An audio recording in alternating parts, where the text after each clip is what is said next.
guys, magluto tayo ng ginataan na kalabasa as requested sa akong anak guys. So with pinirito nga isda. Okay, let's start cooking. So kanilang akong lutuan kay magsabaw, magbutang magugata kay ang akong kaha may sulod. Tapos may sulod po lang akong usa ka kaha. So kanilang akong lutuan. So magluto tayo ngayon ng ginataan na kalbasa guys.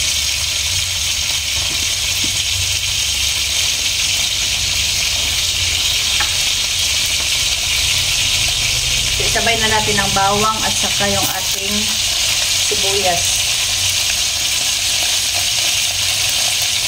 So, ayan. Ito lang isahon.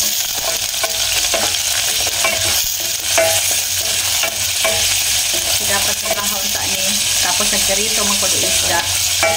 So, hindi na natulutoon. Actually, gamay man lang niya akong lutoon. So, kamiraban mo kaon sa akong anak. Okay.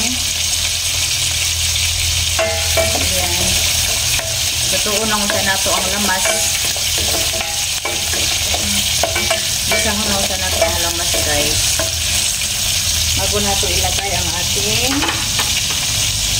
mash atong kalbasa.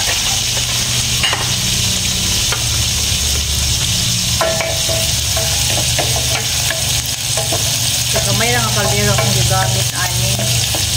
Sana nga pasigo lang siya no. Wala magdi siya kaigo oy. O para naliuto na akong uban isda, ang ulo na lang sa tuna ang wa pa naluto akong gipirito. Aray ko. So, ayan. Sana hindi pa maubos ang lakol.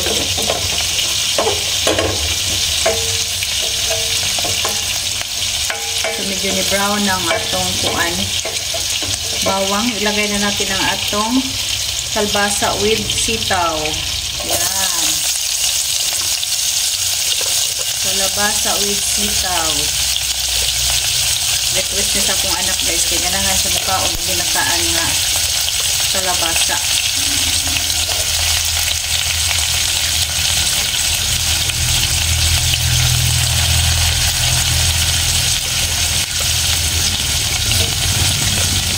Gulay ang ating ulam ngayon. Tapos lagyan ko siya ng malunggay na hinarvest ko kahapon. So very healthy. Ayan. So may na nakaigo dyan. Paligang mayroon ko siya. Ayan. Upay-upayan lang natin no.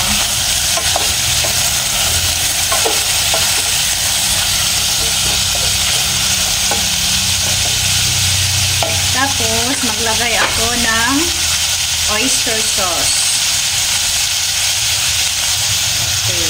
Ayan. Oyster sauce ang ilagay natin.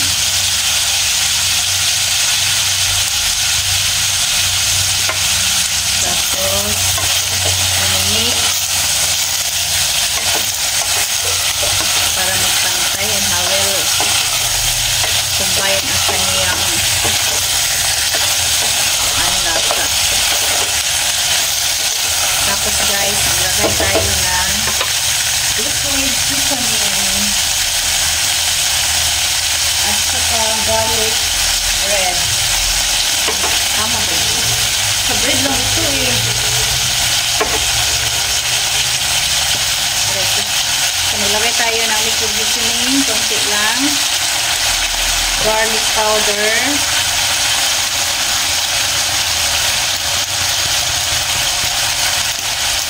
Tapos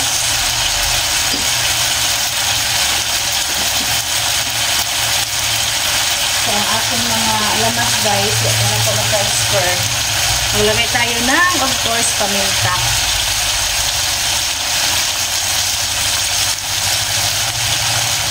And then i-mix natin. Mix lang natin guys para ma-well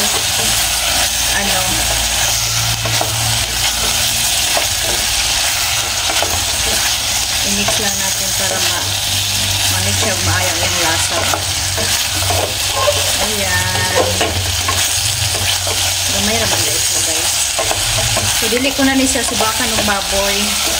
Gusto sa akong anak subakan baboy. Nagkarito akong isla, dili na lang. Tapos, nilagay natin ang ating sili. At saka lagyan natin ng ating gata. Ayan, coconut milk. Yun. Okay. And then, takpan natin. At hintayin na kumulo. So, ayan guys. Nilagay ko na ang ating gata. So, medyo humok na atong kalbasa. Madali, actually, madali lang talaga lutuon ang ating kalbasa, no? Madali lang. Tapos, ilagay ko na ang ating maraming malunggay. Yan. Ang malunggay natin. Ay, kainit. So, ang ating malunggay, yung hinarvest ko kahapon. So, ilagay ko na dito. Maraming malunggay ito, guys, kasi ang dami kong malunggay. Hindi ko inubos para may malunggay pa ako mamaya. Ayan. O, diba? Very healthy. Nakalimutan ko lang kasi yung okra ko. May okra pa pala ako sa ref. Tapos, nalimot ako. So, next time na lang. Next time ko na lang ilagay ang okra. So, masarap ito guys with piniritong isda. O, diba? Very healthy and very yummy. Very healthy siya guys, and at the same time, very yummy. Masarap talaga pag may gata. Pero minsan kasi nakakabuhi ba? Nakakasikmura ang gata. Kaya paminsan-minsan lang. Ayan. It's finished. All for lunch. Ayan.